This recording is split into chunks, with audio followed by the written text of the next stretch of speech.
today is World NF Day. We'll explain what NF is in just a second here. Also, World Hypertension Day. And so our friends, Jessica and Dan Roomberg, had a baby girl named Mila who had NF and high blood pressure. And here is Mila's story. Mila Gray Roomberg was born on September 16, 2017. When she was just a few weeks old, her parents, Jess and Dan, started noticing birthmarks on her back. They took her to CHOP Dermatology and Genetics, and Mila was later diagnosed with Neurofibromatosis Type 1, also known as NF1. Besides her birthmarks, Mila did not have any other known symptoms. In fact, most of her life was normal.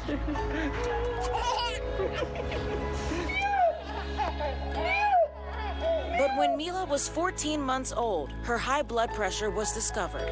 She was diagnosed with mid-aortic syndrome and renovascular hypertension. Those two conditions were rare manifestations of her NF, and that caused her high blood pressure. Mila was hospitalized and put on 5 different medications to try to just bring down her blood pressure. Hi. After nearly 6 weeks in the hospital, Mila and her parents went home. 2 months later, her medication started to fail, and Mila had to have an 8-hour surgery at the University of Michigan to save her life. The surgery was successful, but then she had a complication. She fought for one more day. Mila passed away on March 2nd, 2019, in her parents' arms. Mila was 17 and a half months old. And Mila's mom and dad are here, Jess and Dan. And of course, you remember Jessica's Kit Kat climb. Kit Kat. All right, here we go. Oh, God. Just pass the box around. Beautiful. There you go. Okay. Oh. Take it.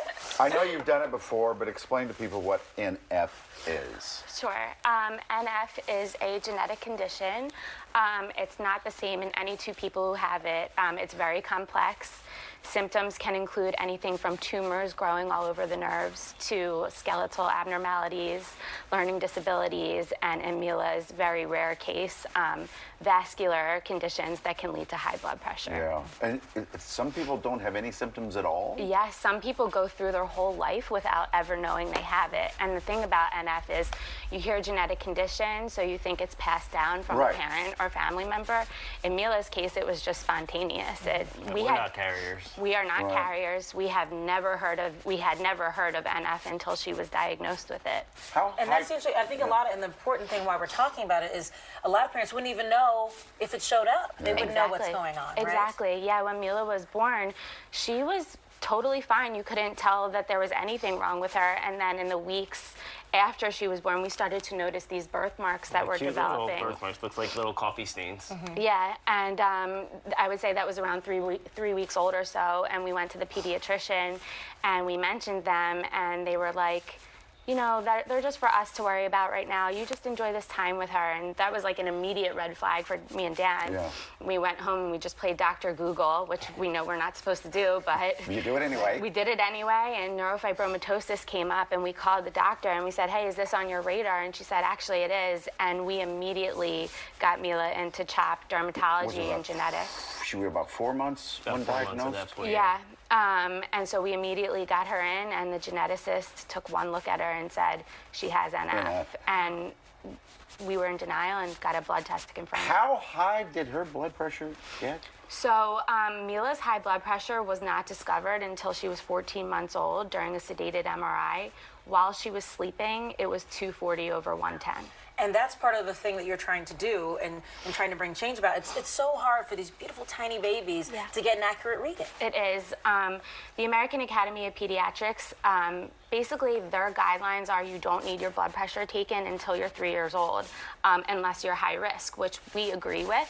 Problem is it's just not being implemented. In that age group. Yeah. So, and it's not just with an NF. Children under 3, other conditions are premature heart issues. There's a list of numerous genetic conditions, but NF is one of them. And it's hard to take a little. Yeah, so that's the person's challenge. blood When we used pressure. to do Mila's blood pressure, she would move her arm, she would Right. cry, you know. So you would either get a false reading or no reading at all, and that happened to us at pediatrician's office. You know, they would just shake it off. This can't be right, or you know, this we'll try next time, that kind of thing. And the blood pressure cuff would squeeze so tight that all of her blood vessels throughout her arm were popped. So like it was just bright red spots all over her So what are arm. they doing about that? I mean, how have things changed because of Mila? So, you know, after Mila passed, we met with her doctors, kind of figuring out what can we do to change this and help, you know, other children with the experience that we went through.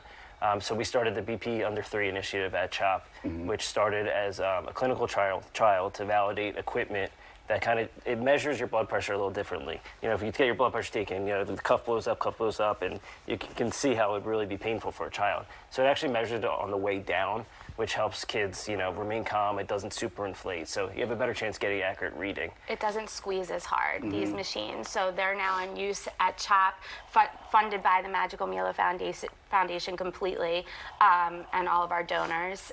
We've raised almost more than $400,000 at this point. And you're going to need more money. Yes. There's no question about it. Absolutely. And as part of, it's not just the cuffs, we are funding education at CHOP. So now there's Seminars, webinars. Seminars. There's an alert that goes off in the system, an EPIC alert it's called. So when a high-risk child under the age of 3 comes in, these doctors and nurses know that they need to get a high blood pressure Listen to reading. what you've gotten done. We have a good team at CHOPS helping us Yeah. out. You know. So how can we raise more money? Let's help out. Okay, so we have 2 big events coming up. The first is our annual event at Maynard's in Margate. That's on July 28th. The second is our first ever butterfly ball, hosted by Mike and Alex of Fox 29. And that'll be at Green Valley Country Club on November 17th from 6 to 11. We're in the process of securing some big sponsorships. We already have big sponsors on board. We're looking for more. And we're not going anywhere. So Yeah. How can people learn more about the Magical Mila Foundation? on our website, magicalmilafoundation.org, or on any of our social pages. We're on Facebook, Instagram, Twitter, everything. I always say the same thing. She got a lot done in 17 months. She sure Look what did. she's doing. She's saving kids' lives. Yeah, we've been told that there's been a cultural change at CHOP, and that's very Wow. meaningful for us. Yeah. And lastly, I just want to share with people, because we had the honor of knowing Mila and meeting her, but for those who don't know her, just talk a little bit about Mila and what she was like. Mila was so special.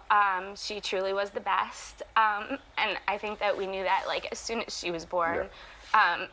She was so smiley, so happy. She was just like, she was truly just a joy. She was just a joy. And I know that I'm her mom, and every mom says that about their kid, but there was something special about Mila. No And she question. loved to dance and smile. She loved to dance. She loved Bruce Springsteen, which we always talk about. She was wise beyond her years. And so we miss her so much, and we'll fight for her forever. Good to see you both. You too. Thank Thank you. you. Thank you for having us. Coming Of back. course, of course.